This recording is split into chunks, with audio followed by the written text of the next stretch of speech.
మారానుభవం మధురముగా మార్చగలవు నీవు.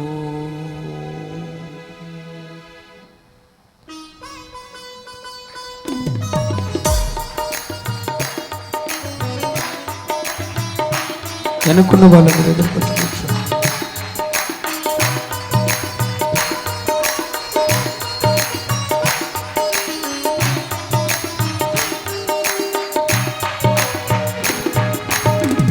మూడు బారిన జీవితాలను సిగురింపచేయగలవు నీవు.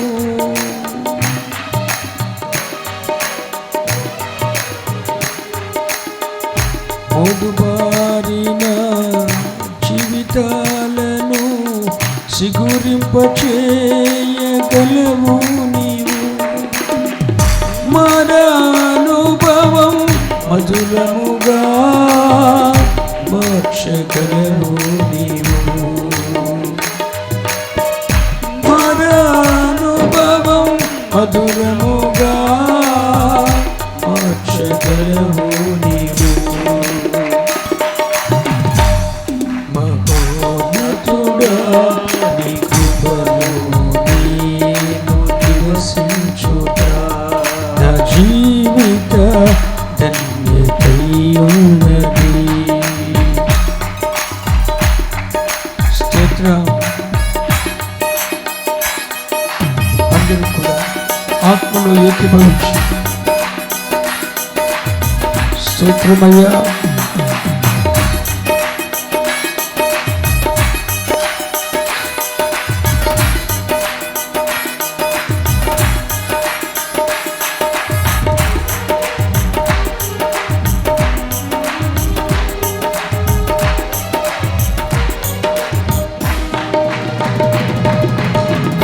ఆకువాడక ఆత్మఫలములు ఆనందముతో ఫలించనా.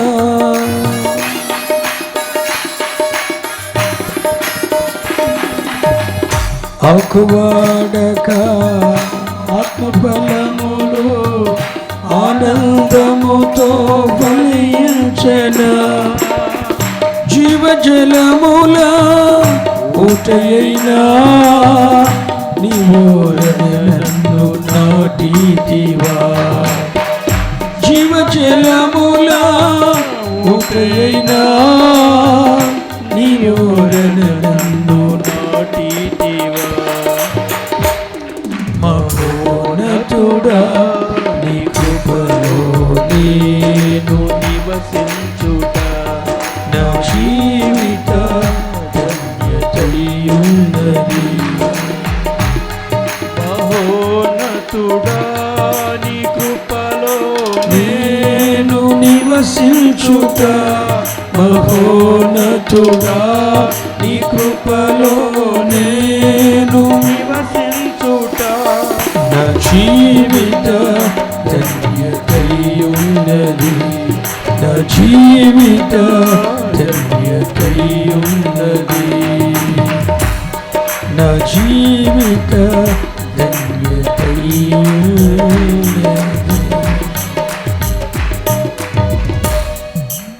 హల్లెలూయా. చేతులెత్తి ఈ పూట ధ్యానాంశంగా 2వ దినవృత్తాంతముల గ్రంథం 2వ దినవృత్తాంతముల గ్రంథం 2వ అధ్యాయం 13, 14 వచనాలు. తెలివియు వివేచన గల హూరాము అనునొక సురుకైన పనివాణ్ణి నేను నీ యొద్దకు పంపుచున్నాను.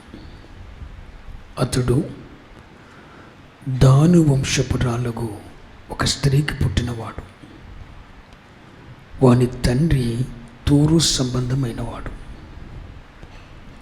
అతడు బంగారంతోనూ వెండితోనూ ఇత్తడితోనూ ఇనుముతోనూ రాళ్లతోనూ మ్రానులతోనూ ఊదా నూలుతోనూ నీలి నూలుతోనూ సన్నపు నూలుతోనూ ఎర్ర నూలుతోనూ పని చేయగలిగిన నేర్పరి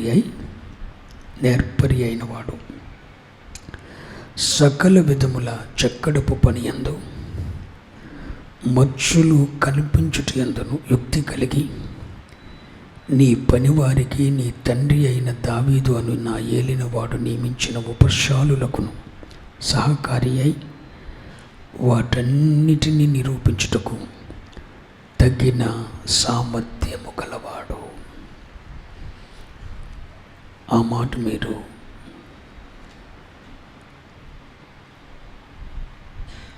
అండర్లైన్ చేసుకోండి. తగిన సామర్థ్యం గలవాడు. ఎవరితడు? హూరాము. చెప్పండి, అందరూ చెప్పండి.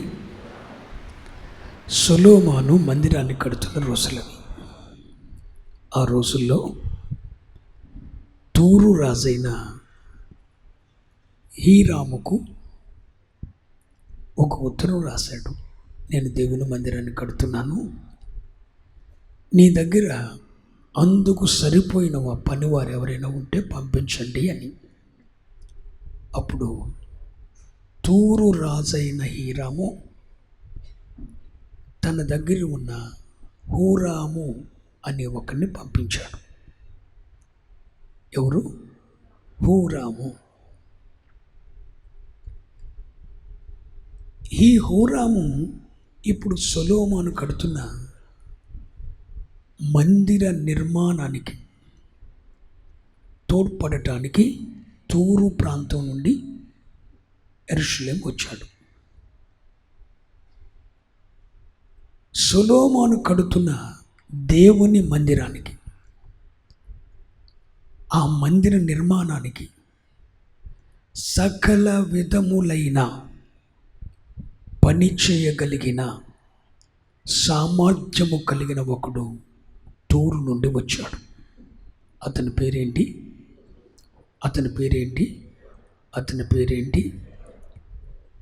ఇప్పుడు సొలొమోను కడుతున్న ఆ మందిరం, సొలొమోను కట్టిన ఆ మందిరం ఇప్పుడు దేనికి సాదృశ్యం అంటే భూమి మీద కట్టబడుతున్న ఆయన రాజ్య నిర్మాణానికి సాదృశ్యం. మనమంతా కూడా కరపత్రికలు పంచిన, పరిశుద్ధాత్మని ప్రసన్నత వేడుకలు ఏర్పాటు చేసిన, సువార్త ప్రకటించిన, యేసయ్యను గూర్చి సాక్ష్యం ఇచ్చిన, ఈ పనంతా ఏంటర్రా అంటే ఆయన రాజ్య నిర్మాణం. యేసయ్య కొరకు ఒక పాట పాడిన, యేసయ్య కొరకు మన తలాంతు ఉపయోగించిన, మనం మనస్ఫూర్తిగా ఏం చేసినా ఆయన రాజ్య నిర్మాణం కొరకు చేస్తున్నాము అని అర్థం. ఆనాడు సొలొమోను కట్టిన ఆ మందిరం ఇప్పుడు భూమి మీద కట్టబడుతున్న ఆయన రాజ్య నిర్మాణానికి సాదృశ్యం. ఇప్పుడు ఆయన రాజ్య నిర్మాణికులుగా మనమంతా ఉన్నాం. ఆయన రాజ్య నిర్మాణికులుగా ఉన్న మనలో హూరాము లాంటి వాడు ఒక్కడైనా ఉన్నాడా? అది నా ప్రశ్న. ఎవరు? హూరాము. అందరూ బోధకులే. 4 ప్రసంగాలు చేతనైతే బోధకులైపోతాం. కాస్తంత మంచిగా ప్రార్థన చేయటం వస్తే ప్రార్థనా పరులైపోతాం. 4 కేకలు వేయగలిగితే వీడు ఆత్మతో నింపబడినోడురా అన్న అనిపించుకుంటా. నేనంటాను, ఈ సోది వ్యవహారాలన్నీ అవసరం లేదు దేవునికి. దేవుని రాజ్య నిర్మాణంలో ఉన్న పాఠకుడైనా, గాయకుడైనా, సంగీత కళాకారుడైనా, ప్రసంగికుడైనా, పరిచారకుడైనా, వంట పని చేసేవాడైనా సరే, పాత్రలు తోమేవాడైనా సరే, చెత్త ఎత్తేవాడైనా బూడిద ఎత్తేవాడైనా దేవునికి అందుకు తగిన సామర్థ్యం కలిగిన వాడైతే మాత్రమే దేవుని రాజ్య పనిలో ఉండాలి, లేకపోతే వదులుకోవాలి. ఈరోజు దేవుని రాజ్య నిర్మాణంలో ఉన్నాం. ఇప్పుడు దేవుని రాజ్య నిర్మాణంలో ఉన్నప్పుడు హూరాము లాంటి వారు ఎంతైనా అవసరం. 10,000 మంది సంఘ బిడ్డలు ఉన్నారు. సంఖ్య 10,000. అందులో హూరాములు ఎంతమంది? 10 మంది బోధకులు ఉన్నారు. అందులో హూరాము ఎంతమంది? 10 మంది సువార్థికులు ఉన్నారు. అందులో హూరాము ఎంతమంది? అసలు దేవుని రాజ్య నిర్మాణానికి సహకరించేవారు ఎంతమంది? సొలొమోను కడుతున్న మందిర నిర్మాణంలో తూరు దేశము నుండి వచ్చినటువంటి హూరాము సాక్ష్యం పొందాడు. హూరామును గూర్చి రాయబడిన కొన్ని మాటలు మీతో చెప్తాను. తగిన సామర్థ్యం గలవాడు. అందరూనండి, గట్టిగానండి. తగిన సామర్థ్యం. అసలు నీకు సామర్థ్యం ఉందా? గుర్తుంచుకో. లైట్ వెలిగించే సామర్థ్యం నీకు లేకపోతే ఆ ప్లగ్ పెట్టద్దు, బల్బ్ మాడిపోద్ది. ఒక మాట చెప్తున్నాను, సామర్థ్యం అనేది ఎంతైనా గొప్పది. సామర్థ్యం. హూరాము తగిన సామర్థ్యం కలవాడు. అతనికి ఎంత సామర్థ్యం ఉందో ఈ వచనాల్లో మనకు కనపడుతుంది. బంగారపు పని చేయగలడు, వెండి పని చేయగలడు, ఇత్తడి పని చేయగలడు, రాగి పని చేయగలడు, నూలుతో సకల రకాల నూలుతో చేయబడిన దారాలతో చేయబడే పని చేయగలడు, చెక్కడపు పని చేయగలడు, కర్ర పని చేయగలడు. టోటల్ దేవుని రాజ్య నిర్మాణంలో ఏ ఏ పనులున్నాయో, అది వెండి పనైనా, బంగారపు పనైనా, ఇత్తడి పనైనా, రాగి పనైనా, కర్ర పనైనా, బలిపీఠం దగ్గర బూడిద ఎత్తే పనైనా, మందసం చేసే పనైనా, దీపవృక్షాన్ని తయారు చేసే పనైనా, టోటల్ అదుగో ఆవరణంలో ఉన్న బలిపీఠం కానుండి అతి పరిశుద్ధ స్థలంలో ఉన్న మందసం వరకు, కరుణాపీఠం వరకు అన్ని రకాల పనులు చేయడంలో తగిన సామర్థ్యం కలవాడు. అలాంటి సామర్థ్యం కలిగిన వారు పరిశుద్ధుల సంఘంలో సేవకునికి ఒక్కడు తోడుగా ఉన్న చాలు. అలాంటి హూరాములు సంఘానికి ఒక్కడున్నా చాలు.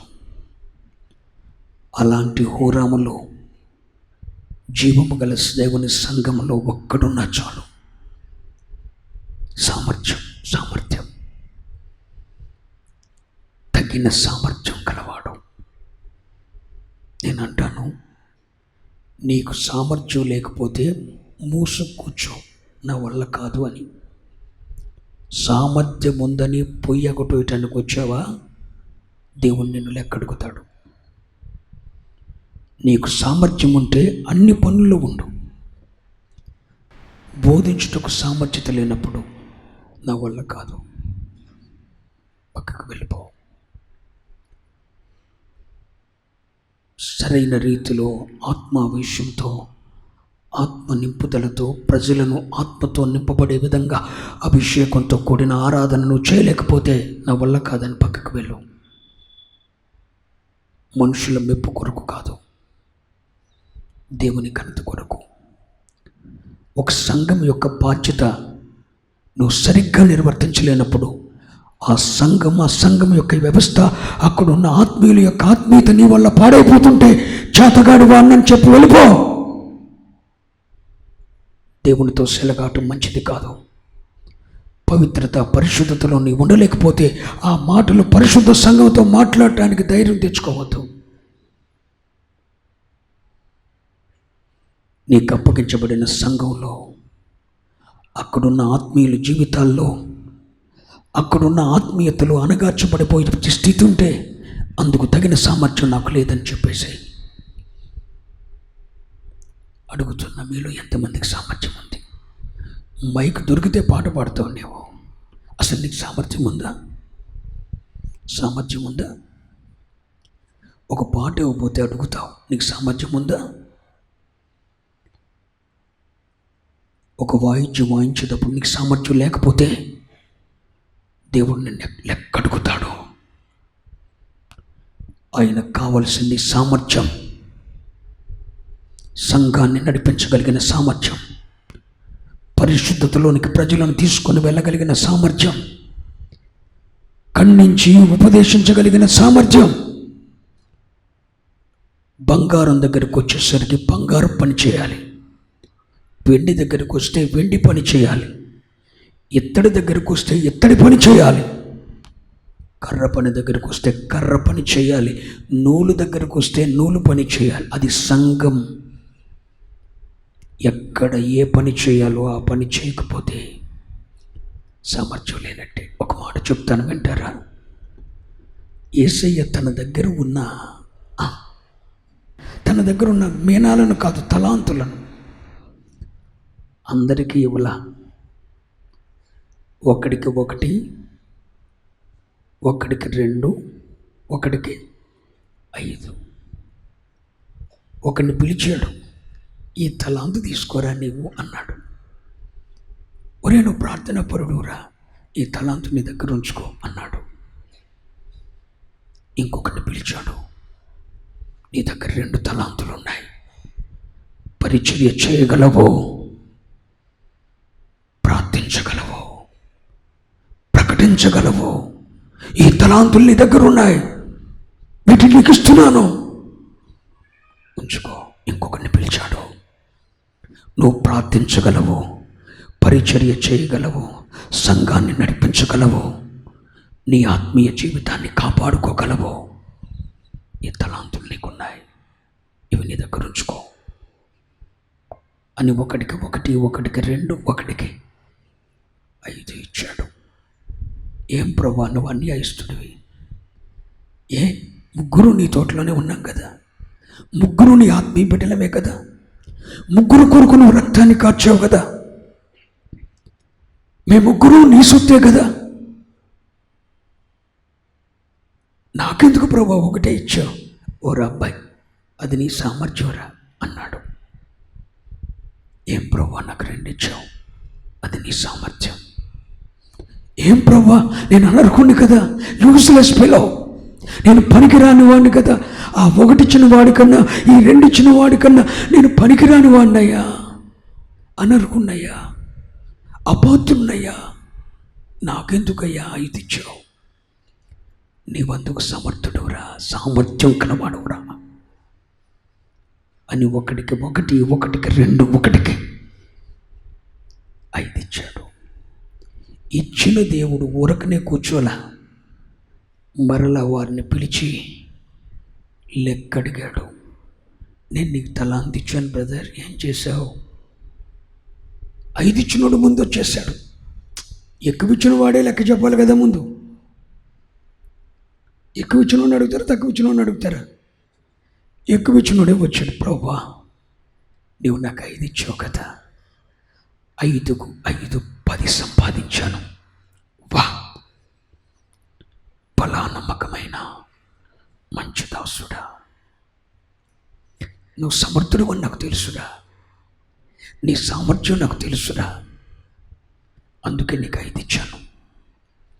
5ని 5 10 చేశావు, ఈ 10 నీవే ఉంచుకో,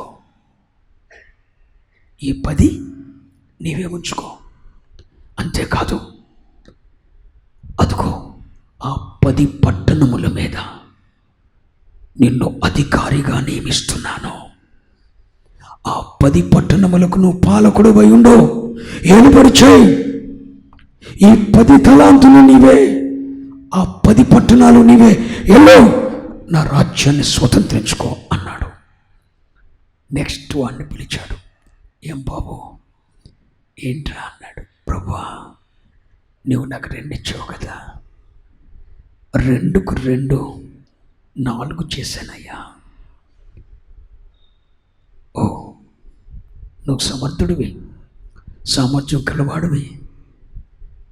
ఆ 2 పట్టణముల మీద ఈ 2 2 4 నువ్వే ఉంచుకో.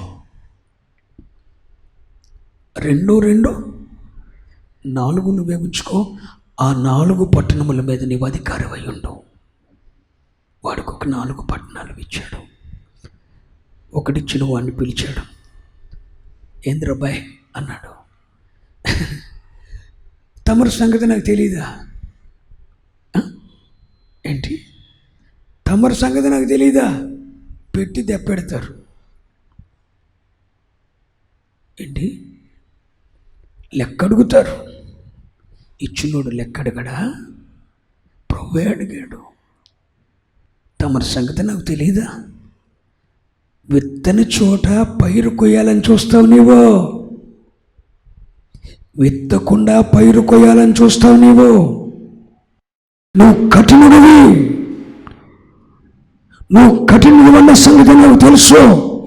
విత్తని చోట పైరు కొయ్యాలని చూస్తావు, నువ్వు లెక్కడుగుతావన్న సంగతి నాకు తెలుసు. అందుకే నీవిచ్చిన తలంతో రుమాళ్ళు కట్టి భూమిలో పాత పెట్టా. ఎవడికి కావాలని సొమ్ము తీసుకో అన్నాడు.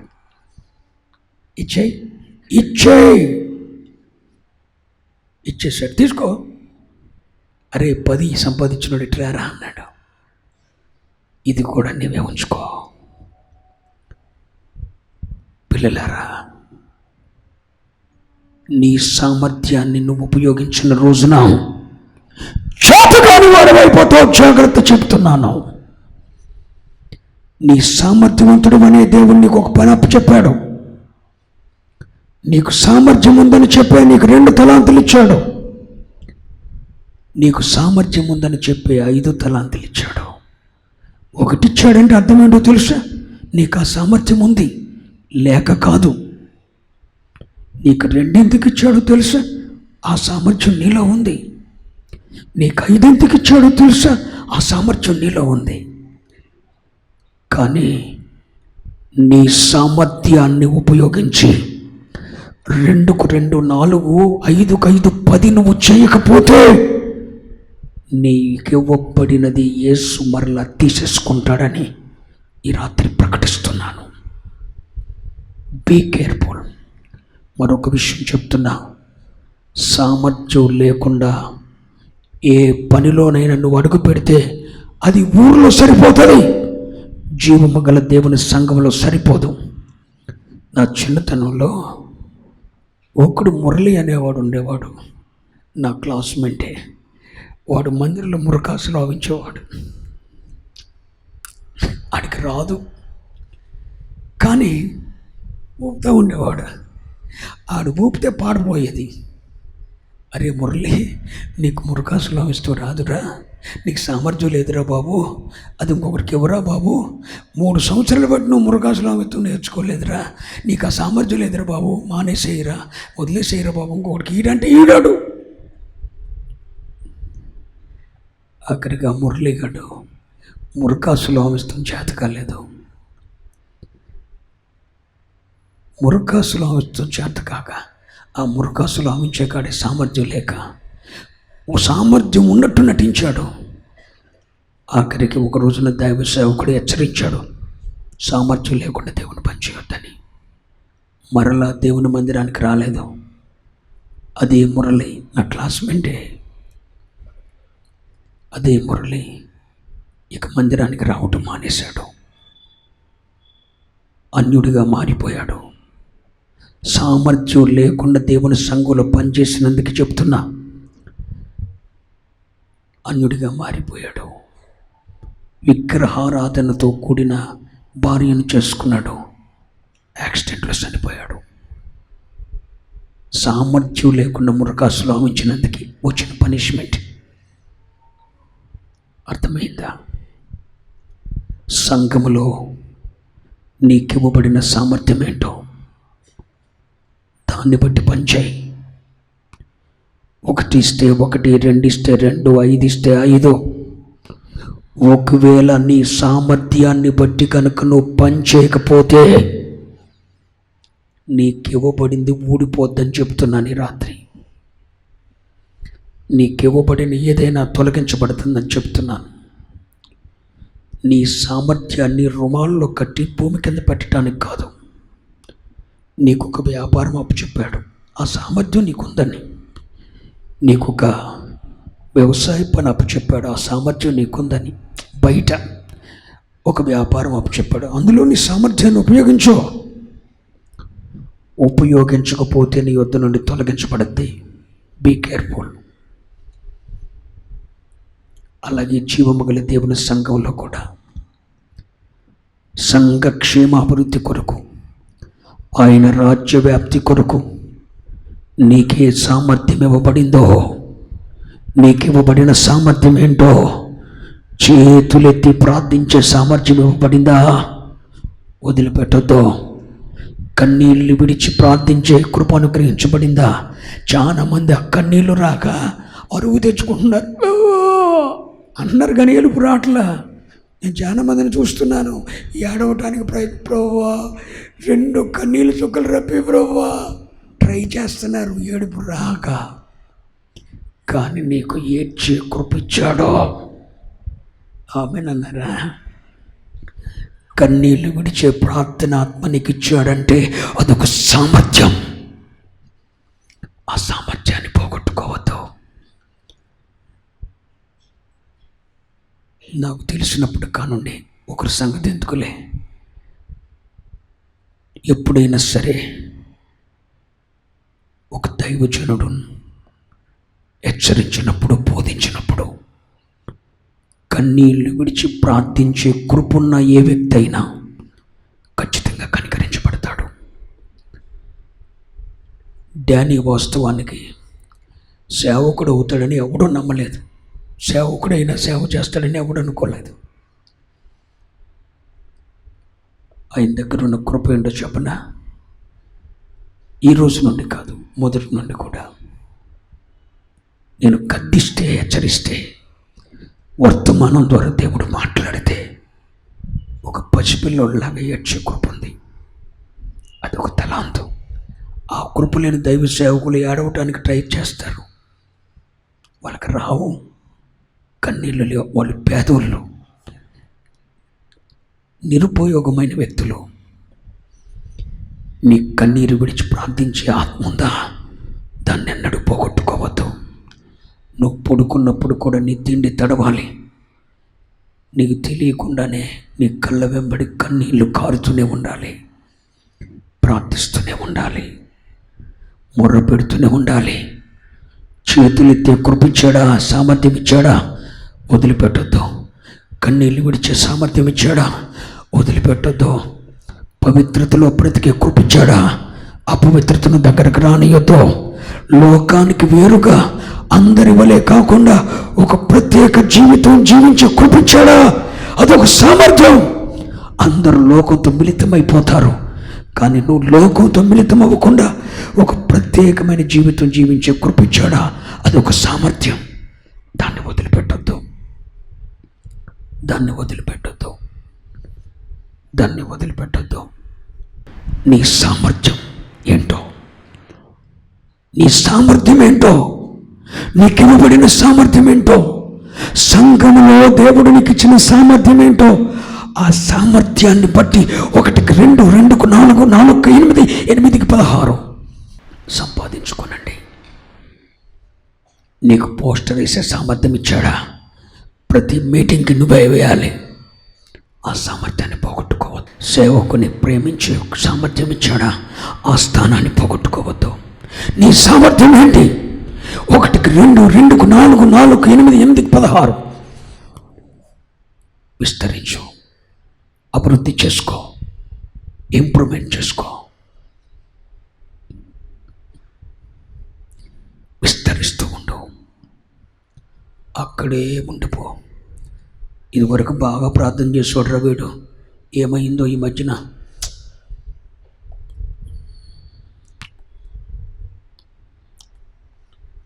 కప్పకన్నా దారుణం అయిపోయాడు.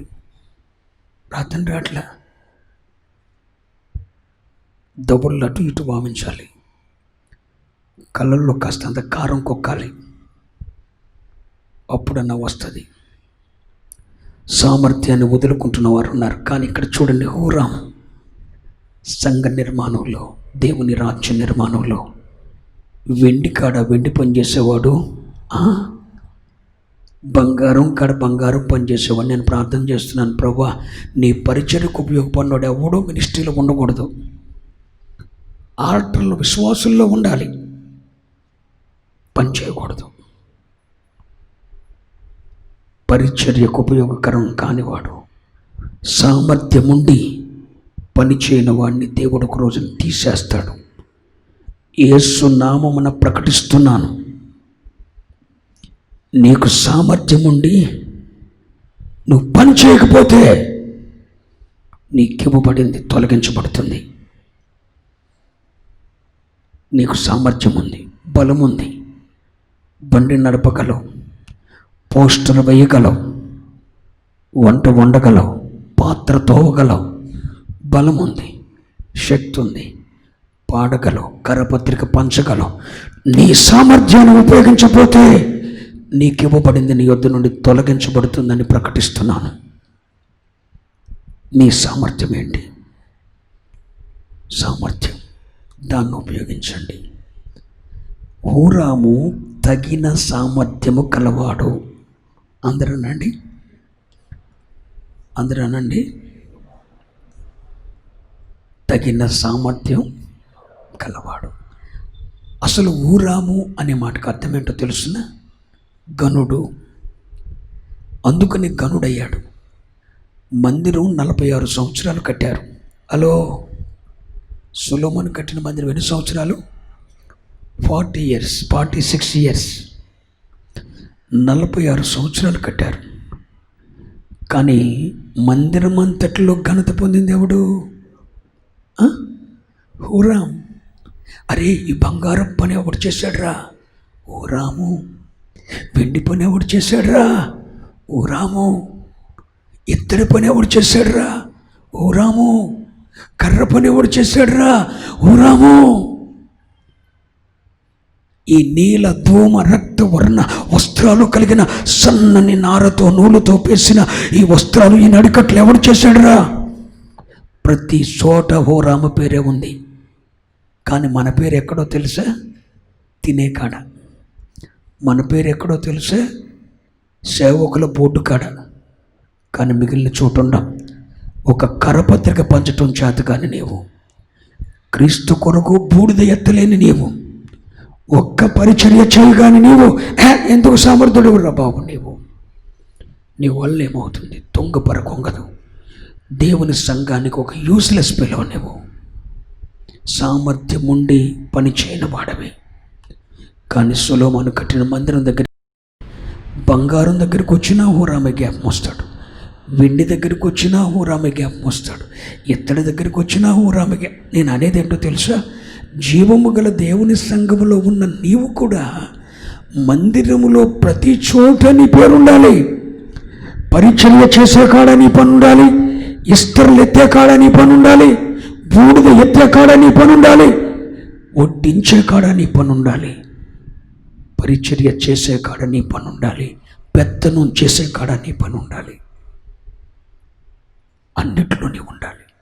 నీ సామర్థ్యాన్ని ఉపయోగించాలి. చెప్తున్నాను పిల్లలారా, సామర్థ్యం బయటకు తీయండి, ఉపయోగించండి. దేవుడిచ్చిన సామర్థ్యం నాకు మొదట మాట్లాడుతూ వచ్చేది కాదు. నాకు ఇవ్వబడిన మొదటి కృప ఏంటో తెలుసా? చక్కగా పాడగలను.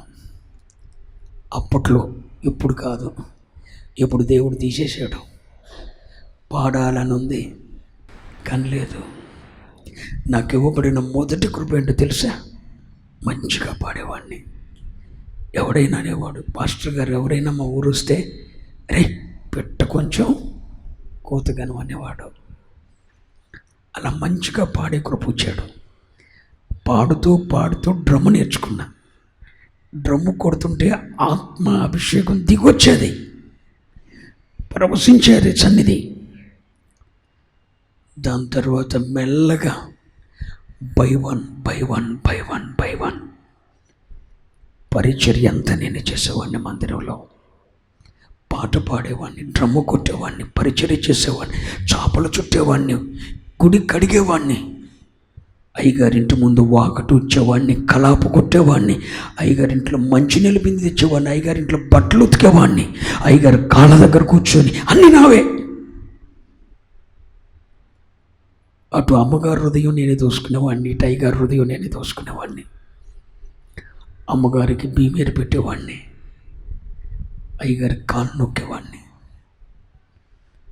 ఒక కొడుక్క ఇంట్లో సెలమైనపోతే మా ఊర్లో పరిచయం చేసిన ప్రతి దైవజన్ను కూడా వెళ్ళేటప్పుడు కొడుక వెళ్ళొస్తాంరా, కొడుక ఎవరిని మర్చిపోయినా నిన్ను మర్చిపోలేవురా అని ఏడ్చేవాళ్ళు.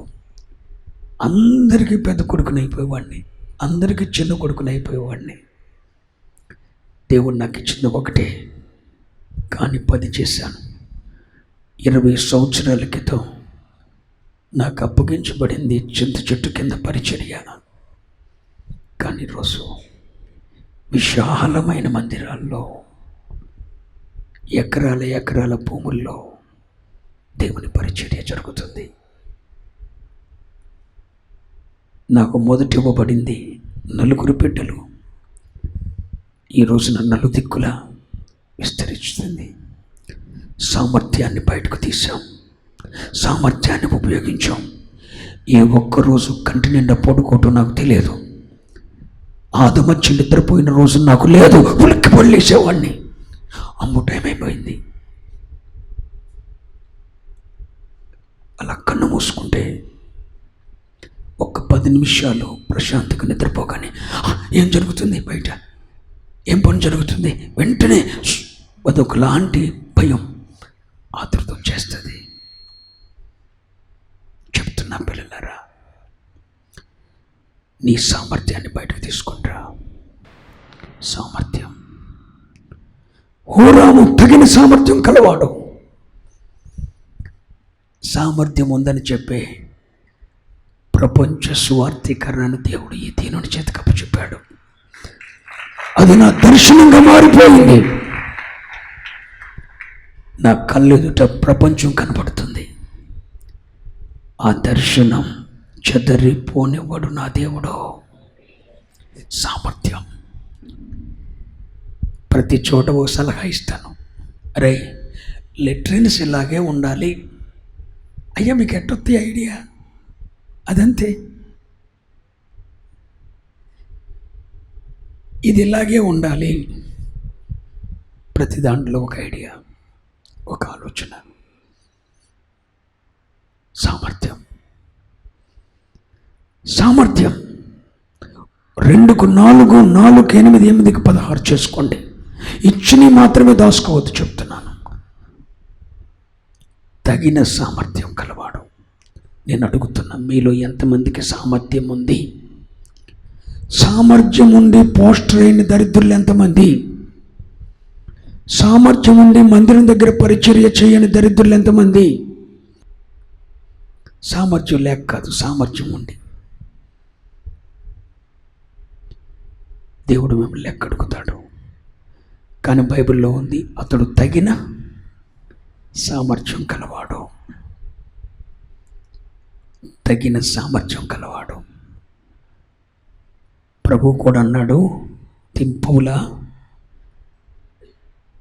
పౌలు తిమోతికి ఉత్తరం రాస్తుంటాడు, తిమోతి, నేను నీకు అప్పగించిన బోధ అందుకు సమర్థులైన వారికి మాత్రం, సామర్థ్యం కలిగిన వారికి మాత్రమే అప్పగించు.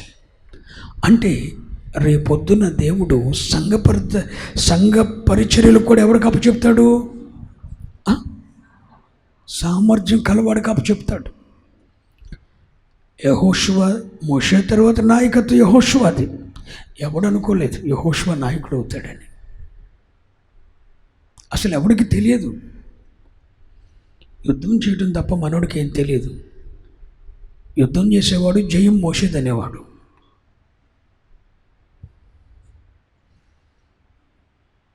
సామర్థ్యం కలిగిన వాడికి దేవుడు అప్పచెప్తాడు.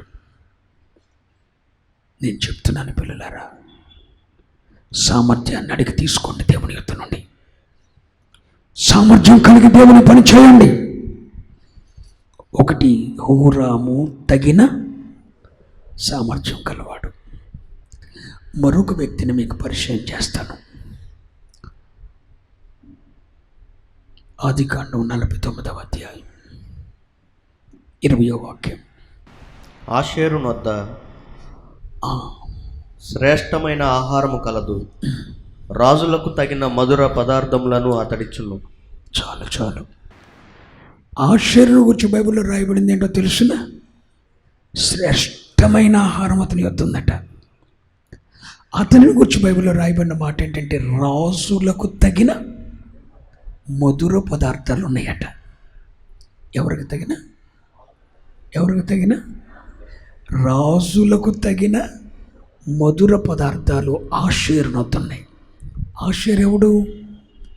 యాకోబు యొక్క 12 మంది కుమారుల్లో ఆషేరు ఒకడు. ఎవరి దగ్గర దొరకంది రాజులకు తగిన పదార్థాలు. హలో, రాజులకు తగిన పదార్థాలు ఎవరి దగ్గర ఉన్నాయి? ఆషేరునొద్ద ఉన్నాయి. ఎవరి రాజులు? మొదటి పేతురు పత్రిక 2వ అధ్యాయం 9వ వచనం. అయితే మీరు చీకటిలో నుండి ఆశ్చర్యకరమైన తన వెలుగులోనికి మిమ్మల్ని పిలిచిన వాని గుణాతిశయములను ప్రచురము చేయు నిమిత్తము ఏర్పరచబడిన వంశమును, రాజులైన యాజక సమూహమును. చెప్పండి, ఇప్పుడు రాజులు ఎవరు? యాజక సమూహమే రాజులు. యాజకులు ఎవరు అనుకుంటున్నారు? మీ నోడుతానండి, మాట్లాడండి. రాజులు. యేసన్న గారిని ఒక రోజున ఒక కలెక్టర్ గారు అడిగాడట, అన్నా ఏమనుకోవద్దన్నా, అసలు మీరెవరన్నా అన్నాడట. రాత్రికి సభలో చెప్తాను రా అన్నాడట. ఏంటి? రాత్రికి సభలో చెప్తారా అన్నాడట. సరే, కలెక్టర్ గారు సభకు వచ్చి కూర్చొని ఏం చెప్తాడని అన్నాడట. నేను సూర్యవంశపు రాజులు అన్నాడట. ఏంటి? సూర్యవంశపు రాజులు అన్నాడట. సూర్యుడంటే నీతి సూర్యుడు ప్రభు అయిన యేసుక్రీస్తు. రాజులం, సూర్యవంశపు రాజులం అన్నారట. దిమ్మ తిరిగిపోయామ్మో, రాజులంటారా యేసన్న గారు? ఇక అదే పేరు అయిపోయింది. సూర్యవంశపు రాజులంట. ఎవరు? యేసన్న గారు అని చెప్పి అందరూ ఆయన్ని రాజుల వంశం అంట అని చెప్పుకునేవారు. మీరు నమ్మగలిగితే నిజమైన యాజకత్వాన్ని చేస్తున్న ప్రతి యాజకుడు కూడా దేవుని దృష్టికి ఒక రాజు. రాజులైన యాజక సమూహం. దేవుని పరిచర్య చేస్తున్న ప్రతి యాజకుడు కూడా ఒక రాజు. దేవుని దృష్టికి వారు రాజులు. ఈ రాజులకు తగిన పదార్థం ఎవరి దగ్గర దొరుకుతుంది? రాజులకు కావలసిన పదార్థం ఏంటో, సేవకునికి ఏం కావాలో, యాజకునికి ఏం కావాలో ఈ ఆషేరు గాడి దొద్దు దొరికిందట. ఎవరి దగ్గర? మీకు అర్థమవుతుందా? రాజులకు తగిన పదార్థం ఎవరి దగ్గర ఉంది? రాజులు ఎవరు? యాజకత్వాన్ని చేస్తున్న ప్రతి యాజకుడు కూడా ఒక రాజు. మరి ఈ రాజులైన యాజకత్వాన్ని చేస్తున్న ఈ రాజులకు కావలసినవన్నీ ఎవరి దగ్గర దొరికే? యాకోబు 12 మంది కుమారులు ఎవరి దగ్గర లేవు. ఎవరి దగ్గర ఉన్నాయి? యాజకుడికి కావలసిన పదార్థాలు ఏంటి? నీ నుండి యాజకుడు ఏది ఆశిస్తున్నాడు అది మీ వద్ద దొరుకుతుందా? రాజులైన యాజకులకు కావలసిన పదార్థం, ఒక సేవకునికి కావలసింది, ఒక పరిచారకుడికి కావలసింది, ఒక యాజకునికి కావలసింది. సేవ చేయటానికి యాజకునికి ఏం కావాలో అది మీ వద్ద దొరుకుతుందా? రాజులైన యాజకులకు కావలసిన తగిన పదార్థాలన్నీ ఎవరి దగ్గర దొరుకుతాయి? ఆశ్చర్యం. వాస్తవానికి యాజకత్వాన్ని చేస్తున్న సేవకులకు మీ నుండి కావాల్సింది ఏంటో తెలుసా? మీ సమర్పణ. హల్లెలూయా. ఎవడు సమర్పించుకుంటాడా? ఈ కళ్ళు ఎదురు చూస్తూ ఉంటాయి, మురిసిపోతూ ఉంటాయి. సజీవ యాగంగా ఎవరు తమ శరీరములను దేవునికి సమర్పించుకుంటారో, ప్రతిష్టతలో బ్రతుకుతామని, వైరాగ్యంలో జీవిస్తామని, క్రీస్తు వలె ఉంటామని, క్రీస్తుకు నచ్చిన రీతిలో బ్రతుకుతామని ఎవరు సమర్పించుకుంటారా? ఏ కుటుంబం సమర్పించుకుంటుందా అని చెప్పి ఆ రాజు యాజకుడు మీ నుండి ఆశిస్తాడు. నిజమైన సేవకుడు మీ నుండి ఆశించేదేంటో తెలుసా? మీ భోజన పదార్థాలు కాదండి. మీ నుండి ఆశించే పదార్థం ఏంటో తెలుసా? ప్రేమ. నా పిల్లలు నన్ను ప్రేమిస్తే చాలు. మీ నుండి ఆశించే పదార్థం ఏంటో తెలుసా సేవకుడు? మీ ప్రతిష్టత, మీ సమర్పణ, మీ వైరాగ్యం. దేవుని కొరకు బ్రతకాలని ఎవరు సమర్పించుకుంటారో వారు హృదయాల్లోకి వెళ్ళిపోతుంటారు. రాజులకు తగిన పదార్థం. ఒక యాజకుడు ఎవరి నుండి ఏం కోరుకుంటాడో, ఒక విశ్వాసి నుండి, ఒక కుటుంబం నుండి ఒక యాజకుడు ఏం కోరుకుంటాడో అది ఎవరి దగ్గర దొరికింది? రాజులకు తగిన పదార్థం ఎవరి దగ్గర? ఎవరి దగ్గర? మరి మీ సేవకునికి కావలసిన పదార్థం మీ దగ్గర ఎవరి దగ్గర దొరుకుతుంది? సువార్త చేయటానికి మాకేం కావాలో అది. మీ బలం కావాలి, మీ చేతులు కావాలి, మీ కాళ్ళు కావాలి, మా వెనక మరి మీ బలం కావాలి.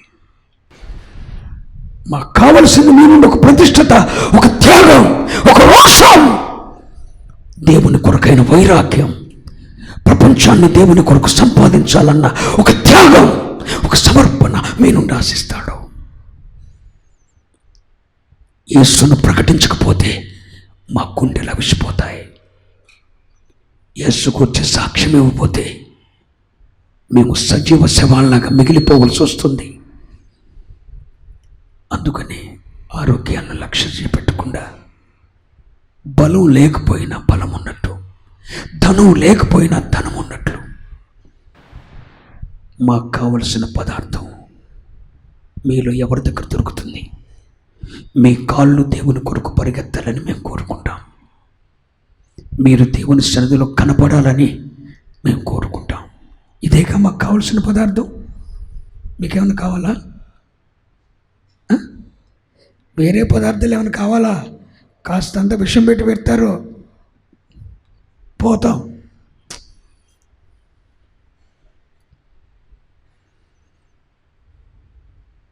రాసులకు తగిన పదార్థం ఆశీర్వాదం దొరికింది. రాసులకు తగిన పదార్థం. ఒక సేవకుడు ఏం కోరుకుంటాడో అదంతా సిమియోను దగ్గర దొరకలా, లేవి దగ్గర దొరకలా, ఆశీర్వాదం దొరికింది. మీ నుండి మేము కోరుకునే పదార్థం ఏంటో తెలుసా? మీ కాళ్ళు మా కాళ్ళతో కలిసి ప్రభు పనిలో పరుగెత్తాలని, మీ చేతులు మా చేతులతో కలిసి స్తోత్రనాదాలు చేయాలని, యేసు ఒక్కడే సజీవుడైన దేవుడని కేకలు వేయాలని, యేసు ఔన్నత్యాన్ని మా స్వరంతో మీ స్వరం కలిపి ఏకంగా కంఠధ్వనితో లోకానికి ప్రకటించాలని, యేసును గురించి సాక్ష్యం ఇవ్వాలని, మీ శరీరములను సజీవ యాగంగా దేవునికి మీరు సమర్పించుకోవాలని, మీరు ప్రతిష్టతలో బ్రతకాలని, వాక్యానుసారంగా జీవించాలి. ఇవే మీ నుండి మేము కోరుకుంటున్న పదార్థాలు.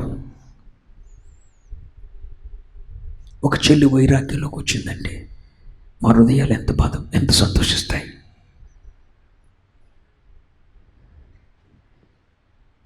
ఒక బిడ్డ సమర్పణలోకి వచ్చాడంటే నాకు ఎంత సంతోషం వస్తుంది. దేవుడు కోరుకున్న రీతిలో ఎదుగుతున్నారంటే ఆ హృదయాలు ఎంత పరవశిస్తాయి. రోజులకు తగిన పదార్థాలు ఆశ్చర్యతుంది. అందుకే దేవుడు ఆశ్చర్యం ఏం చేశాడో తెలుసునా? ద్వితీయోపదేశకాండం 33:24.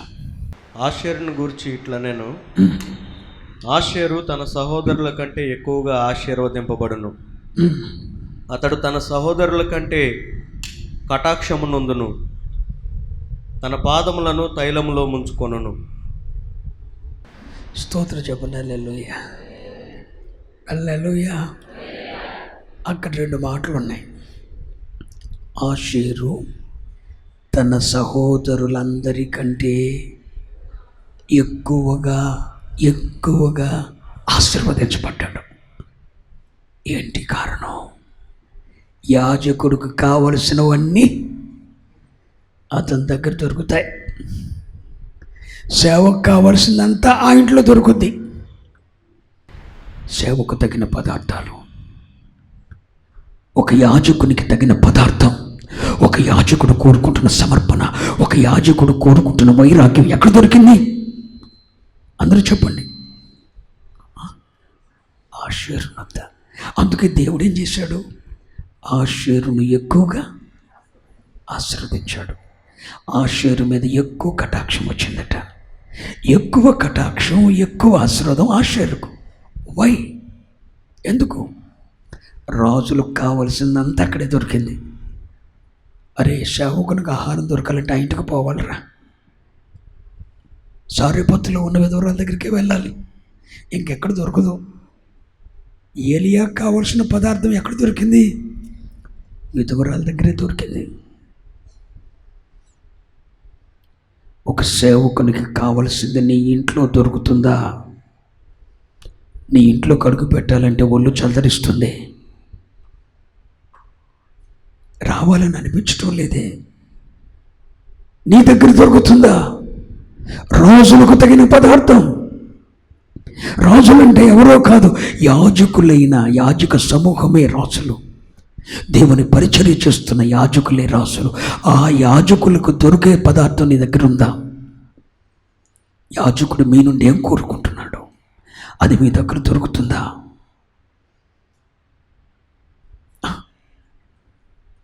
అయితే మీ ఊర్లో అందరికన్నా ఎక్కువ మీరే ఆస్వాదించబడతారు. ఒక మాట చెప్పున, ఏ ఇంట్లోనైతే ఒక సేవకుని సంతోషపెట్టగలిగినవి దొరుకుతాయో ఆ ఇల్లు ఆ గ్రామం అంతటి కంటే ఎక్కువ ఆస్వాదించబడుతుంది. ఏ వ్యక్తిలోనైతే యాజకునికి తగిన పదార్థం దొరుకుతుందో ఆ ఇల్లు ఆ పిల్లలు ఎక్కువ కటాక్షం పొందుతారు. మరి రాజులకు తగిన పదార్థం మీ దగ్గర ఉందా? మాకే లేదు. మీకెక్కడ వేసి పెడతాం? అప్పం.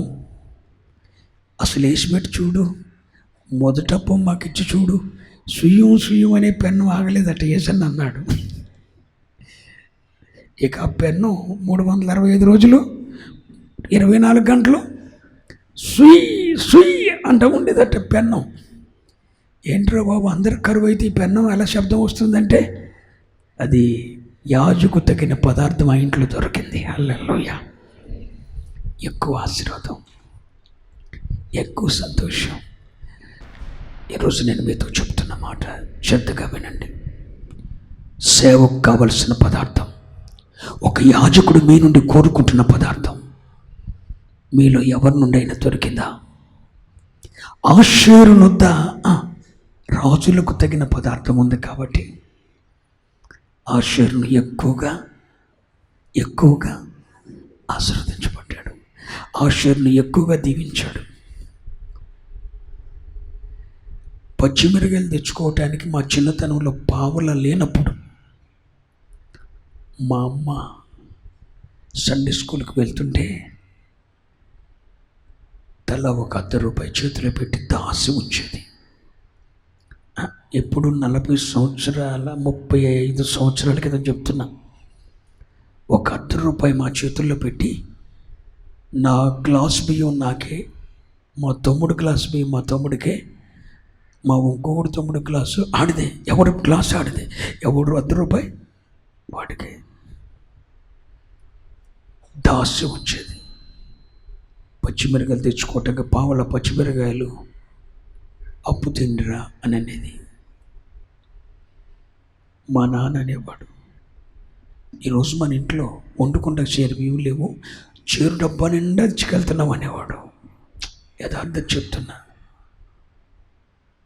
కానీ కొంతకాలానికి అదే మా నాన్న మా అమ్మ కన్నా ఎక్కువ ఇవ్వటం మొదలుపెట్టాడు. వారి యొక్క దాతృత్వం. ఇంట్లో నాటుకోడి కోస్తే 2 పోగులేసి 2 సగాలు చేసి అందులో మొదటి పోగు సేవకుడింటికి వెళ్ళేది ప్రతి ఆదివారం. నేనే ఇచ్చేవాడిని. ఒకవేళ ఆ రోజు నాటుకోడి కోసుకోకపోతే మా ఇంట్లో ఎక్కువ కోళ్ళు ఉండేవి.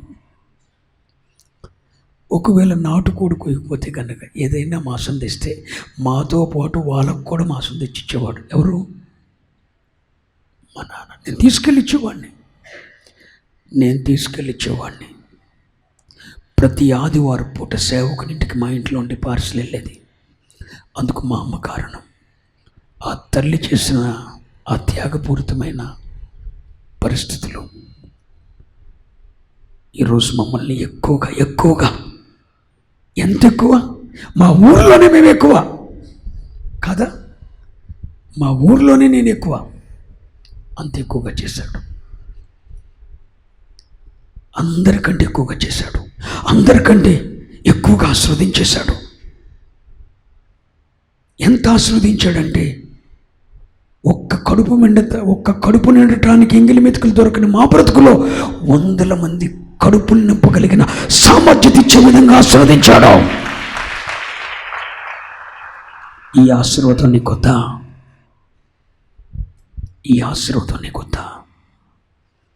నేను చెప్తున్నా, నిన్ను బట్టి నీ బిడ్డలను ఎక్కువ ఆశీర్వదించబోతున్నాడు. ఎందుకో తెలుసా?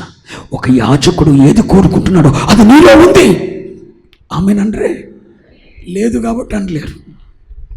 ఒక యాజకుడు మీ నుండి ఏది కోరుకుంటున్నాడో, ఒక యాజకుడు ఒక రాజు మీ నుండి ఏం కోరుకుంటున్నాడు, అది మీలో ఉంటే నీ బిడ్డలు ఎక్కువగా ఆశీర్వదించబడతారు,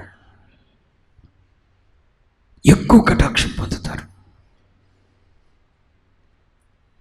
మీ పిల్లలను దేవుడు భిక్షమెత్తేటట్టు చెయ్యడు. యేసు నామమున దరిద్రులుగా విడిచిపెట్టడం, అనాథలుగా విడిచిపెట్టడం. నీతిమంతులు భిక్షమెత్తుట కానీ దరిద్రులుగా విడిచిపెట్టబడి ఉన్నట్టు కానీ నేను చూడలేదు అన్నట్టుంది దేవుని వాక్యం. నిన్నెందుకు దరిద్రుని చేస్తాడు? నో. నిన్నెందుకు భిక్షమెత్తేటట్టు చేస్తాడు? నో. మనం రాజులం. ఒకడింటికి వెళ్ళి మనం ఇలా భిక్ష ఎత్తన అవసరం లేదు. ఒకటి మోచేతి నీళ్ళు మన పిల్లలు తాగరు. మన దేవుడు శక్తిమంతుడు. యేసు నామమున ప్రవచిస్తున్నాను, నిన్ను, నీ సంతానాన్ని, నీ వారి కంటే, నీ గ్రామంలో ఉన్న వారి కంటే ఎక్కువ ఆశీర్వదించాలనుకుంటున్నాడు. అయితే నీ నుండి కావాల్సిందేంటో తెలుసునా? రాజులకు తగిన పదార్థం.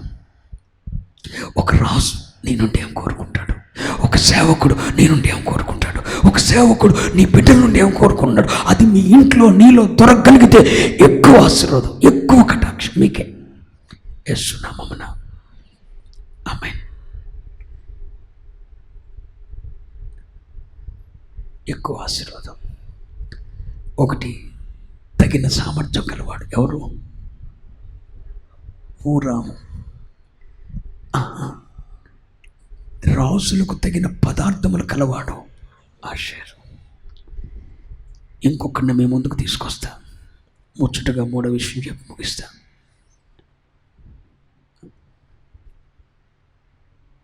ఆడెవడో తెలుసునా?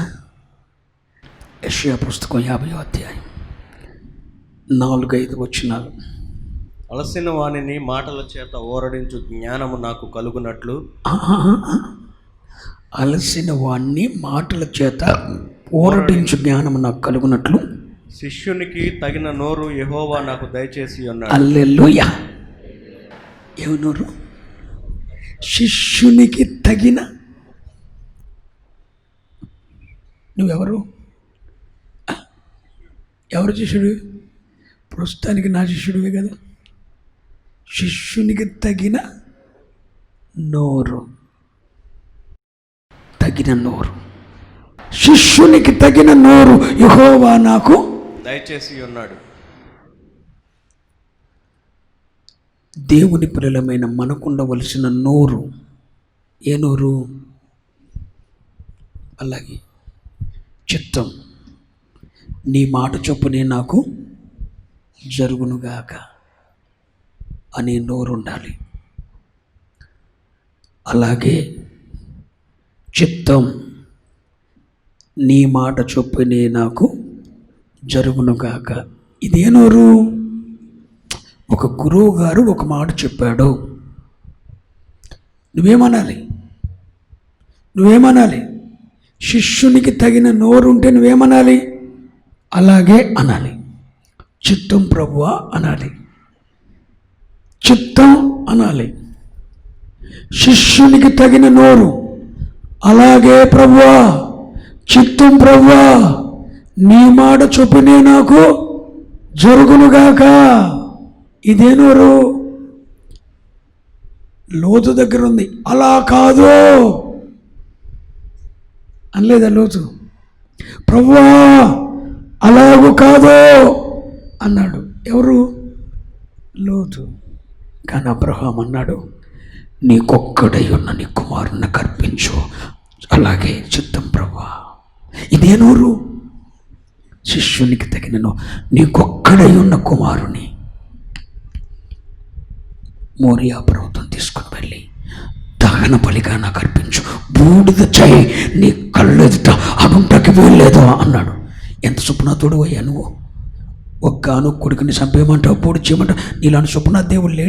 మనం అయితే ఖచ్చితంగా అనేవాళ్ళం. అనరా అంద్రి గారు? ఖచ్చితంగా అంటారు. ఎంత సుప్నాథుడు అయ్యా! నా కొడుకుతో ముచ్చటం ఉంటే నీకు ఇష్టం లేదు. సుప్నాథ్ దేవుడు. కానీ అబ్రహాం అన్నాడు, నీకొక్కడై ఉన్న నీ కుమారుడు నీ కళ్ళ ముందు ఉండటం నాకు ఇష్టం లేదు. తీసుకుని వెళ్ళి మోరియా పర్వతం మీద బలర్పించు, దహన బలి చేయి, బూడిద చేయి అన్నాడు. అబ్రహాం అన్నాడు, చిత్తం ప్రభువా అన్నాడు. ఇదేంటి? శిష్యునికి తగిన నోరు. అదే దేవుడు లోతు దగ్గరికి వచ్చాడు. అబ్రహాము సోదరుడే లోతు దగ్గరికి వచ్చాడు. లోతా, ఆ పట్టణాన్ని నేను నాశనం చేస్తున్నాను, అగ్ని కందకముల చేత కాల్చివేస్తున్నాను. లే, నీ ఎదటగా ఉన్న ఆ పర్వతానికి పారిపో అన్నాడు. కొడుకునే మనల ఈడెవడన్న సంగతి ఆ దేవునికి, ఆ పర్వతానికి పారిపో అంటే లోతు అంటాడు, అలా కాదు ప్రభువా. చెప్పరా ఎలా? ఈ పక్కనే చిన్న ఊరు ఉంది, అక్కడికి వెళ్తానన్నాడు. వెళ్ళు. దేవుడు నన్ను ఆ ఊరు వెళ్ళమన్నాడు అనుకుంటూ వెళ్ళాడు. ఎవరు? లోతు. వెళ్ళిన తర్వాత బిడ్డలు విషారులు అయిపోయారు, కుటుంబం పాడైపోయింది. అందరితో లోతు ఏమని చెప్పాడు తెలుసా? దేవుడే నన్ను ఆ ఊరు వెళ్ళమన్నాడు. దేవుడు ఆ ఊరు వెళ్ళమన్నాడా? నువ్వు వెళ్తానంటే వెళ్ళమన్నాడా? ఒక మాట చెప్తాను, ఇది చేయాలనుకుంటున్నామని నువ్వు చెప్పినప్పుడు దైవజనుడు దేవుడు చెప్పే మాట ఏంటో తెలుసా? అలాగే చేయంటారు. అది దేవుని చిత్తమా కాదా అన్ను అడిగినప్పుడు, వేచి చూచినప్పుడు సమాధానం అక్కడ నుండి వస్తుంది. ఆ ఊరు వెళ్ళాలనుకున్నావు, నీవు వెళ్ళిపో. No chance. దేవునికి ఒక ఆప్షన్ నువ్వు పెట్టద్దాం. ఆయన చిత్తం ఏంటో నువ్వు ఒక డిసిషన్ తీసుకొని అది దేవుని చిత్తం కొరకు నువ్వు ప్రాకులాడిన అవసరం లేదు. శిష్యునికి తగిన నోరు నీకు ఉండాలి. నీ కొడుకునిమ్మంటే దేవునికి ఇచ్చే విధంగా. బలిపీఠం మీదకు ఈ సాకులాగా వెళ్తానంటే ఎస్, శిష్యునికి తగిన నోరు. ఎన్నిసార్లు నీ నోటితో నువ్వు పాపం చేశావు? ఏంటి ఏంటి ఏంటి అది శిష్యునికి తగిన నోరా? శిష్యునికి తగిన నోరు ఎలా ఉంటుంది? లోపడుతుంది. అలాగే చిత్తమయ్యా సమయంలో ఆ ఏలియతో ఎలాగో చెప్పు. చిత్తం ప్రభువా. అబ్రహామా, నీ కొడుకును బలిపెట్టి మెప్పెట్టు. చిత్తం ప్రభువా. పౌలా, నిన్ను యెరూషలేములో నీ తల నరకబోతున్నారు, వెళ్ళు. దర్శనం చెప్పి పంపించాడు. ఎవరితో? అపొస్తలుడైన పౌలుతో. కాళ్ళు చేతులు కట్టేసి ఒక దర్శనం వచ్చింది. కాళ్ళు చేతులు కట్టేసి ఏడ్చినట్లు, యెరూషలేములో అతని కొరకు శ్రమలు కాచుకుని ఉన్నట్లు సంఘము ద్వారా, పరిశుద్ధుల ద్వారా దేవుడు దర్శనాన్ని ఇచ్చాడు. పౌలా, నీ కొరకు యెరూషలేములో బంధకాలున్నాయి, శ్రమలున్నాయి, నీ తల శిరఛేదనం చేస్తారు, వీళ్ళు. శిష్యునికి తగిన నోరు. Yes Lord. వెళ్ళిపోయాడు. యెరూషలేము వెళ్ళిపోయాడు. బంధకాల్లో పడిపోయాడు, శ్రమల్లో పడిపోయాడు. శిష్యునికి తగిన నోరు. శిష్యునికి తగిన నోరు. శిష్యునికి తగిన నోరు మీకుందా? ఒక దైవజనుడు మీతో మాట్లాడుతున్నప్పుడు ఒక శిష్యుడిగా నువ్వు మాట్లాడుతున్నావా? ఒక ఆత్మీయ బిడ్డగా, ఓ ప్రవక్త ముందు, ఒక దైవజనుడు ముందు నువ్వు నిలబడినప్పుడు నీ నోరు ఎలా ఉంటుంది? అది శిష్యునికి తగినట్టుగానే ఉంటుందా, లేకపోతే ఒక లోక సంబంధిగా ఉంటుందా? శిష్యునికి తగినట్లుగా ఉంటే, అలాగే ప్రభువా, చిత్తం ప్రభువా, నీ మాట చొప్పునే నాకు. అది ఏదైనా ఒకటి తెలుసా, నీ కొరకు బలవుతాడు తప్ప సేవకుడు నిన్నెప్పుడు బలి చేయాలని చూడటం. అది మాత్రం గుర్తుంచుకోండి. అందుకే మనకు ఉండవలసిందేంటి? శిష్యునికి తగిన. నువ్వు బాగుంటే వందనాలక్క, స్తోత్రాలన్నయ్య, నువ్వు మా ఇంటికి రాన్నయ్య, నేను మీ ఇంటికి వస్తాను, భోజనం చేద్దాం అంటారు. కానీ నువ్వు శ్రమల బంధకాల్లో ఉంటే నీ కొరకు నిలిచేవాడు ఎవడు ఉండడు. ఒకే ఒక్కడు. బ్రద్దలైన సందుల్లో నిలబడటానికి, నీ బిడ్డల కొరకు చేతులెత్తడానికి, ప్రాణాన్ని సైతం బలి చేసుకోవటానికి ఇష్టపడేవాడు ఒక్కడే,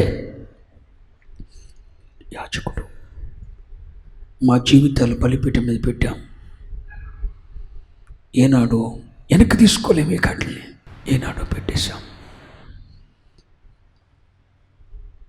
శిష్యునికి తగిన నోరు. శిష్యునికి తగిన నోరు.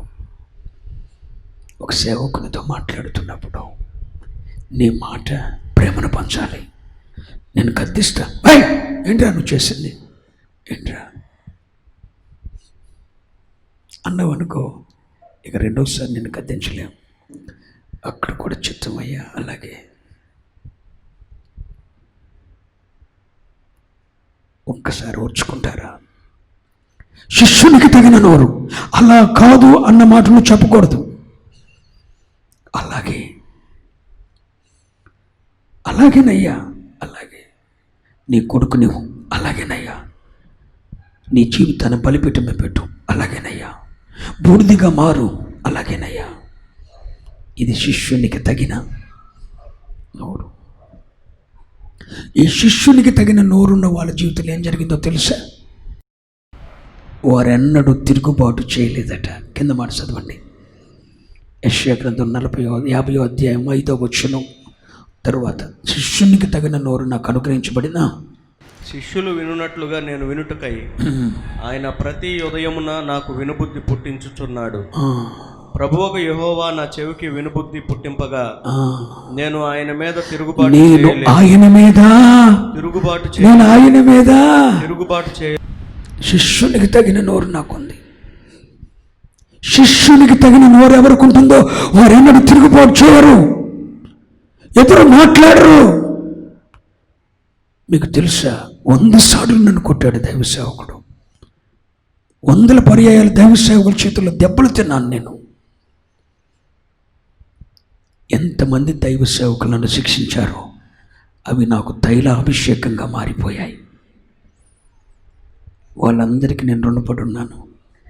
నన్ను శిక్షించిన దైవ సేవకుల్లో ఒక దైవజనుడు ఇప్పుడు కూడా బ్రతికే ఉన్నాడు. వంగైగూడలో ఉన్నారు, నతనేల్ గారని.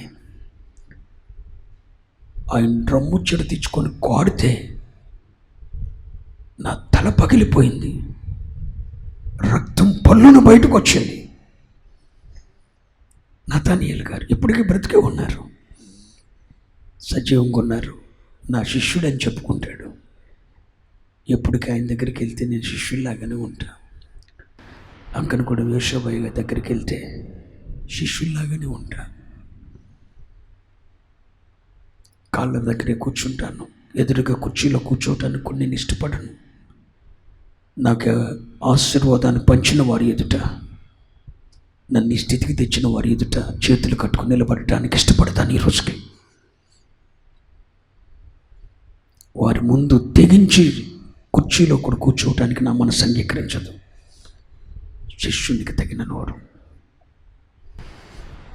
అందుకని నాకు శిష్యునికి తగిన నోరు ఉంది కాబట్టి నేను ఎన్నడూ ఆయన మీద చెప్పరే. శిష్యునికి తగిన నోరు లేని వాళ్ళు ఏం చేస్తారు? తిరుగుబాటు చేస్తారు. కోరాహు దాతాం అభిరాములాగా. మీలో ఎంతమంది ఉన్నారు? ఒకటి హూరాము దేవుని రాజ్య నిర్మాణానికి కావలసిన తగిన సామర్థ్యం కలవాడు. హూరాము తగిన సామర్థ్యం కలవాడు. ఆషేరు రాజులకు కావలసిన. మూడవది శిష్యునికి తగిన నోరు. రాజులకు తగిన పదార్థాలు ఆషేరు వద్ద ఉన్నాయి కాబట్టి ఎక్కువ ఆశీర్వదించబడ్డాడు. శిష్యునికి తగిన నోరు ఉంది కాబట్టి తిరుగుబాటు చేయలేదు. తగిన పదార్థాలు, తగిన సామర్థ్యం ఉంది కాబట్టి ఎక్కడికి వెళ్ళినా మందిరంలోకి వెళ్తే హూరామే జ్ఞాపకం వచ్చాడు.